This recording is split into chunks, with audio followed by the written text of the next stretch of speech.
Permit room पर राज्य सरकार द्वारा लगाए गए 10% वैट, 60% उत्पाद शुल्क और 15% नवीनीकरण शुल्क में बढ़ोतरी के खिलाफ आज गोंदिया जिला बार एसोसिएशन की ओर से जिलाधिकारी कार्यालय पर जोरदार मोर्चा निकाला गया। बार संचालकों का कहना है कि पहले परमिट रूम पर 5% वैट था, जिसे अब सरकार ने बढ़ाकर 10% कर दिया है। इससे शराब की कीमतों में असंतुलन आया है और ग्राहक परमिट रूम से दूर हो गए हैं। अब ग्राहक वाइन शॉप से शराब खरीदकर अवैध स्थानों से जैसे ढाबे, चाइनीज ठेले, अंडा गाड़ियाँ, सावजी भोजनालय, पार्कों और सड़कों पर गाड़ी खड़ी कर शराब पीते हैं। इससे न केवल कानून व्यवस्था को खतरा है, बल्कि सरकारी राजस्व को भी भारी नुकसान हो रहा है। इसी के विरोध में कुछ दिन पहले नागपुर जिले में भी परमिट रूम संचालकों ने 1 दिवसीय बंद, धरना और आंदोलन किया था। उसी पृष्ठभूमि में अब गोंदिया में भी बार एसोसिएशन ने सरकार के इन अन्यायपूर्ण निर्णयों के खिलाफ आवाज उठाई है। उन्होंने मांग की है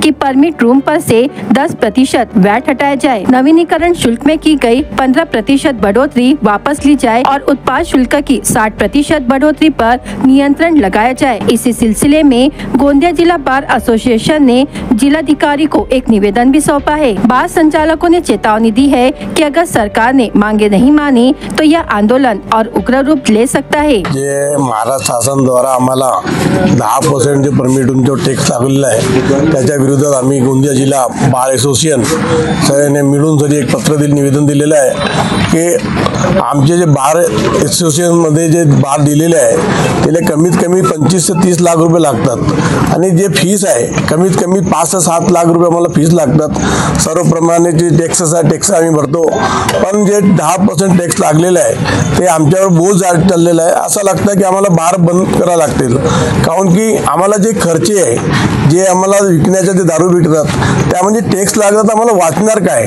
आम्ही कसं धंदा करू।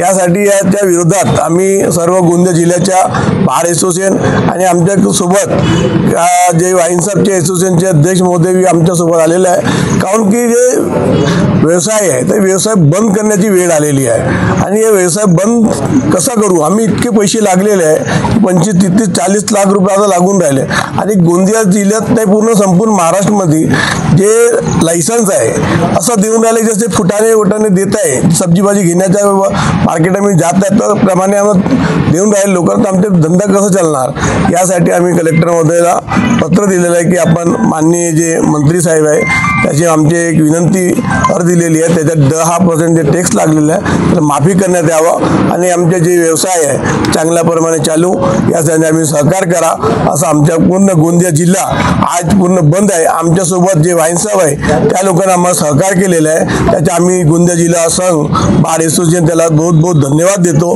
कारण की आमचा सगळ्याचा व्यवसाय एकच आहे आणि जे शासन काही मागणी करतो की आमच्यावर जे 10% टॅक्स लागलेला आहे त्याला माफी करावं आणि आम्हाला सहकार करावं आणि जे राज्यात जिल्ह्यात जे अनधिकृत जे काम डुप्लिकेट दारू चालू आहे, व्यवसाय चालू आहे, त्यावर एक बंदी करावं आणि आम्हाला व्यवसाय करण्याची संधी द्या, ही आमची मागणी आहे। जय हिंद, जय महाराष्ट्र। त्यामध्ये काय आहे 2022 पूर्वी गोंदिया जिल्ह्यात फक्त 176 लायसन्स होते।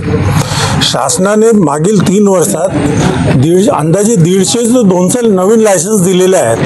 ते नवीन लायसन्स ज्यांनी घेतलेले आहेत त्यांच्या आता इन्व्हेस्टमेंट करून सध्या ते सुरू झालेले आहेत। 2 महिने, 4 महिने, 5 महिने त्यांना झालेले आहेत। आता हा एवढी दरवाढ केल्यावर बारमध्ये कस्टमर येणारच नाही, मग बार कसं चालेल। त्यांच्या इन्व्हेस्टमेंट संपूर्णपणे डुबला।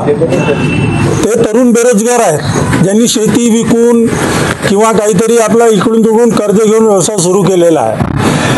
अशा प्रकारे जर त्यांनी इतकी दरवाढ केल्यानंतर बारमध्ये कस्टमर येणार नाही, बार चालणार नाही। लोक काय करणार की इकडून तिकडून डुप्लिकेट दारू घेणार, ढाब्यावर सार्वजनिक ठिकाणी दारू पिऊन मस्ती करतील, सुरक्षा व सुव्यवस्था खराब होईल।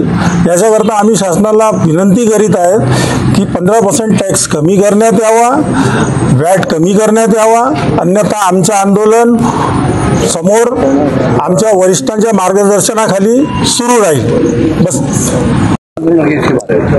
महाराष्ट्र शासन ज्या पद्धतीने आता जे मूल्य दारूवरील मूल्य वाढ करीत आहे आणि वॅट जो वाढवत आहे त्याच्यामुळे जेवढे आमचे बारचे जे धंदे आहेत ते अगदी खालच्या पद्धतीने जातील. अगदी कोणतेही गिराईक तिथे येणार नाही, कारण की त्याचे मूल्यच एवढं वाढेल की जो गिराईक आहे तो एकतर कुठेतरी चोरीची किंवा इनलिगल दारू घेईल, परंतु बारमध्ये येणार नाही.